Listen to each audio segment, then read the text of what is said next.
Laura shines on red carpets and magazine covers, but fame isn't as fun as it looks. Every day, strangers chase her with wild movie ideas, and she has to pretend each one is a masterpiece.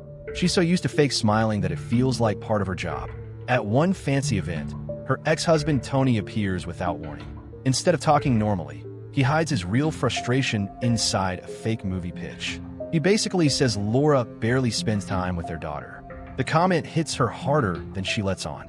Tony used to be a great screenwriter, but years of depression and fighting his alcohol addiction have drained him, and he hasn't written anything since. Their conversation quickly becomes an argument. Tony asks if she even remembered their daughter's birthday cake. Laura lies and says she already arranged everything. But right after he walks away, she whispers to her assistant Christian to grab any cake before the stores close. Before she can breathe, her rival Alba arrives looking too proud for comfort. She brags that a billionaire named Mr. Snail is nearby because he's casting the lead for his next project.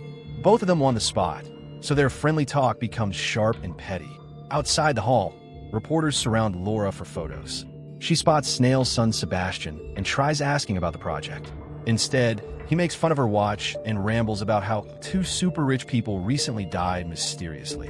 While talking, he accidentally reveals that Alba has already been chosen for Snail's film.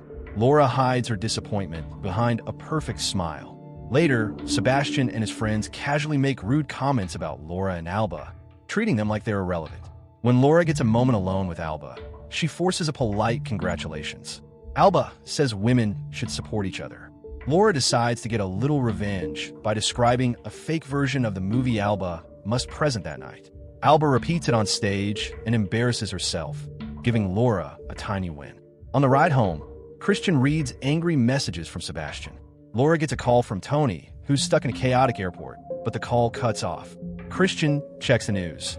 The Pope has died, the third super-rich figure to die in just a few days. At the airport, Laura manages to slip onto Snail's private jet since Alba was kicked off the trip. Christian isn't allowed to join. Moments after takeoff, one guest casually mentions yet another wealthy person who just died. His bright, unnatural teeth disturb Laura. She video calls Tony and their daughter, Anna, for her birthday. But Anna is upset and ends the call early. Laura and Tony end up arguing about their divorce again. Trying to calm herself, Laura steals some skincare from the plane bathroom. On her way back, she notices the glowing teeth again. The plane lands in Alaska. Others get cars, but Laura is taken through the snow by dog sled. The driver keeps her phone for security and tells her Snail is paying workers huge salaries.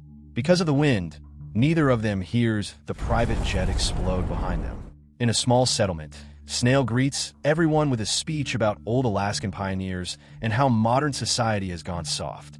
Inside a wooden cabin, he claims he's creating a new branch of his company focused on charity and renewable energy. Laura signs the contract immediately, thrilled by the massive amount of stock she's offered. Outside, she shares a smoke with Snail, and they bond over how confusing their kids are. Before leaving, he hands her a book and says her next job is at an auction in Buckingham Palace. She must buy anything expensive she can. The next day, she leaves Alaska with a man named Mr. E. He jokes about slavery, making her uncomfortable. She tries calling Anna, but her daughter ignores her. On the news, she sees Buckingham Palace has been attacked. Billionaires everywhere are dying, and no one knows why. Some blame poison luxury items. Others call it Plutophobia, hatred for the ultra-rich. By the time she reaches London, chaos has hit the streets. Christian picks her up, claiming the king is only sick. Laura wonders if people would consider her rich. Compared to billionaires, she feels practically normal. At the auction, she bids $2 million on a painting because Anna suddenly calls again. Desperate to answer, she wins the bid and runs outside the hall to talk. The connection is awful. She spots someone else with glowing teeth. Moments later, screams echo from the hall. The king collapses. In the following days, news channels report a strange flu that affects only the wealthy. Glowing teeth are an early symptom. Stocks freeze. Millionaires panic. Christian jokes that the government should lock all rich people in one place so no one else has to go through another lockdown. Laura learns Anna is staying with her grandmother in Spain. When Laura arrives at the London office, workers wear masks. Sebastian barges in, furious that Snail gave Laura the role he wanted. He admits he ran off to Alaska after hearing frightening rumors and has been secretly spending company money. His teeth are glowing too. Laura quietly leaves.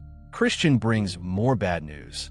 The country has declared an emergency and all flights are grounded. Laura insists he must find her any flight. She has to reach her daughter. She warns him to leave London fast. Outside, soldiers hold back crowds of angry protesters.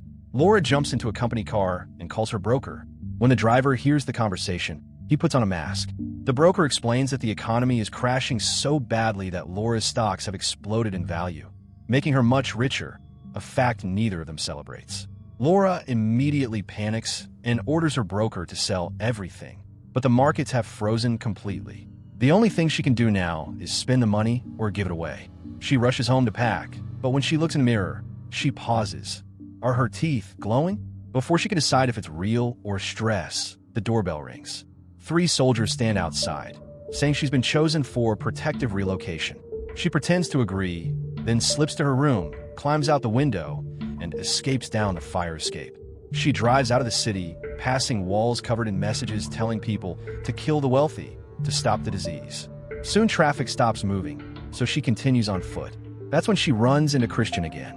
Somehow, he found her a seat on an old private jet. People shove violently to get on, and one man gets so angry he throws a woman's dog, which ends up being hit by another plane. Before boarding, Laura pretends Tony is trying to steal her assets and begs Christian to hold them for safety. He instantly understands she's trying to secretly give him everything and refuses. The plane barely manages to take off. Laura calls Tony and learns he's at her mother's house in Spain with Anna. The call cuts out. Inside the plane, passengers argue about the outbreak. But when someone notices the dog-throwing man's glowing teeth, panic explodes.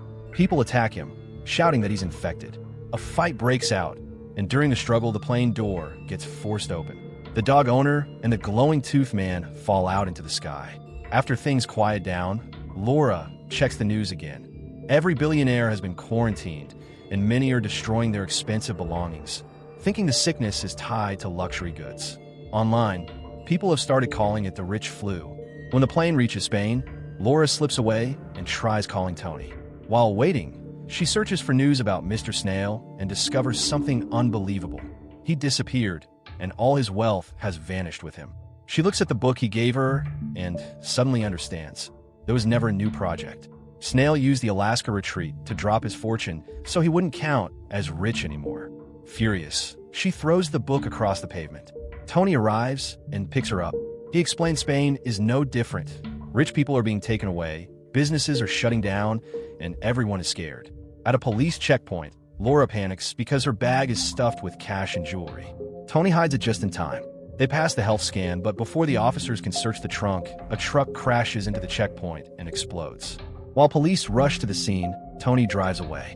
The closer they get to the city, the worse things look: fires, protests, and military vehicles everywhere. Tony takes them up to a quiet mountain town. The walls are covered with angry messages against the rich. Laura finally sees Anna, laughing with local teens and wearing an anti-rich t-shirt. Shocked, Laura can't even speak. She instead confronts her mother Marta, who calmly says Anna is only alive because she kept her away from danger. At dinner, villagers stare at Laura suspiciously. A kind man notices her old watch and remembers it was the first thing she bought when she became famous. Someone else mentions that the sickness keeps moving downward and wonders when it will reach people like her. That night, Laura breaks down and tells Tony she really is rich now, and she tried giving everything to Christian. She also admits she's scared she's infected and thinks she should leave. Before she can decide, the same gentle villager warns that the town wants her gone immediately. An angry crowd gathers outside the house, shouting that she has to leave. Instead of letting her go alone, Tony and Marta choose to leave with her. Anna follows too. Together, the family escapes in a small fishing boat and heads into the open sea. Marta tells the family she knows someone living deep inside Tanzania, far away from all chaos. They decide to try reaching that place, but the trip is brutal. They survive by catching fish, saving rainwater, and passing other boats full of people just as desperate as they are. One night, they hear someone calling out. A woman clinging to a wooden plank begs for help. They pull her aboard, feed her, and learn her name is Yulene. She has been drifting alone for 6 days. Not long after, a military ship approaches. They've reached Libya. The soldiers announce their country won't accept any more refugees and arrest them. By morning, the soldiers force everyone, including Yolene, to jump into the open sea and swim toward a nearby African island. Freezing and exhausted, the group reaches shore and find a memorial for migrants who didn't survive the journey. They head inland and find a huge refugee camp where people fight for food and space. Yolene pushes through the chaos to grab supplies, then brings enough for Laura's family too. Medical staff check everyone and separate them by region. Yolene is sent with the African group, while Laura's family joins the Europeans. A guard explains Africa cut off contact with the rest of the world 4 days ago. They're letting only African citizens inside their borders. Laura tries, saying she donated to African charities, but the guard repeats that none of that matters. While walking through the camp, Laura suddenly sees Mr. E. He says Africa is stable, but Europe is collapsing fast. He also warns her to stay hidden at night. When he takes off his mask, she notices his teeth glowing. That night, Yolene helps Laura's family sneak out and hide under fallen metal sheets. Laura tries apologizing to Tony for how their marriage ended, but he doesn't respond. Desperate, she grabs his face and forces him to open his mouth. His teeth glow too. Tony quietly explains that he signed the contract Laura tried, giving Christian, meaning all of Laura's money now belongs to him. She breaks down crying. Tony tells her none of that matters anymore. The only important thing is keeping Anna safe. Suddenly, two strangers rush in, hit Marta in the head, and grab Anna. Her terrified screams echo into the dark. Laura and Tony chase them. They catch up, and both jump in to pull the attackers off Anna. Laura is tossed aside quickly, leaving Tony to fight both men alone. He knocks one down and punches him repeatedly, but the man stabs him. Laura panics, pushes Tony away, grabs a rock, and smashes it into the attacker's skull. Then she turns on the second man and does the same. Her family looks shaken at how far she goes to protect them. When sunrise comes, they return to the camp, only to find everything burned and destroyed. With nowhere to go, the remaining survivors work together to build a massive boat. They sail for days through violent storms. Just as the African coast comes into view, a military patrol boat slams into them on purpose. The refugee boat shatters, and everyone is thrown into the sea. Laura manages to hold onto some floating wood, screaming for Anna, but hears nothing. Hours later, waves carry her and a handful of survivors onto a beach. Soldiers appear, and she immediately runs. She squeezes through a tunnel under a tall border wall and ends up inside a cluster of empty houses. While searching for a place to hide, an elderly woman finds her and quietly offers her clothes. Dressed like a local, Laura returns to the streets without being noticed. Back at the shoreline, she meets a group that secretly rescues refugees. There, she learns Anna and Yolene survived, but Marta didn't, and Tony is missing. The rescued people are crammed into a truck and driven for days. After a final stop for supplies, they continue walking until they reach a small coastal settlement, where people are slowly building a new village from scratch.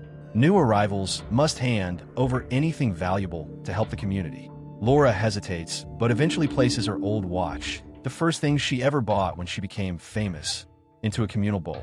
Life becomes pure survival. She and the girls fetch food, share water, and follow the village routines. One evening, Laura spots someone wearing her watch. Instead of getting angry, she follows the woman and gently offers a trade, a handful of colorful seashells. The woman agrees. Laura smiles softly as she leaves, noticing her own teeth look cleaner and brighter than they have in weeks. Don't forget to like this video and subscribe to our channel. Thanks for watching.